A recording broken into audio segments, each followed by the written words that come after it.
Petrol डिझेलचे दर आता कमी होऊ शकणार आहेत। हो, तुम्ही ऐकताय ते अगदी खरं आहे। केंद्र सरकारने त्यासाठी एक खास प्लॅन तयार केलाय।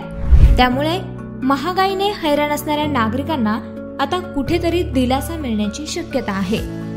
मात्र केंद्र सरकारचा हा प्लॅन आहे तरी काय?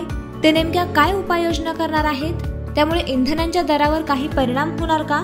हे या बातमी सोप्या शब्दाच्या माध्यमातून जाणून घेऊयात।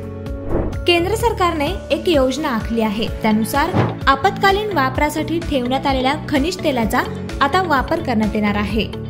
आपत्कालीन वापरासाठी देशाच्या पश्चिम आणि पूर्व किनारपट्टीवर 3 ठिकाणी जमिनीखाली भारताने 3,08,00,000 बॅरल्स खनिज तेलाचा साठा राखून ठेवलाय।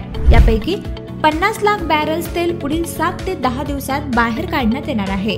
दरम्यान आतापर्यंत आपण इंधन आयात करत असल्यानं ते आपल्याला महाग मिळत होतं। त्यामुळे आता महागड्या आयात केलेल्या इंधनाऐवजी देशाला स्वतःचा इंधन साठा उपलब्ध झाल्यास इंधन स्वस्त होऊ शकणार आहे।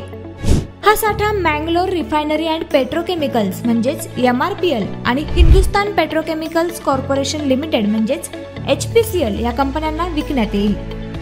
आपत्कालीन वापराचा साठा या 2 कंपन्यांशी पाईपलाईनने जोडला गेला आहे। या निर्णयासंदर्भात सरकार इतर देशांशी समन्वय राखून असून तेल उत्पादक देशांच्या संपर्कात देखील सरकार आहे। त्यामुळे आता इंधन साठा उपलब्ध झाल्यानंतर इंधन पुरवठा वाढणार आहे। तसेच इंधनाचे दर कमी होणार का याबाबत देखील उत्सुकता आहे। कशी वाटली तुम्हाला ही बातमी सोप्या शब्दात? कमेंट करून नक्की कळवा। अधिक माहितीसाठी लेट्स ॲप डाउनलोड करा।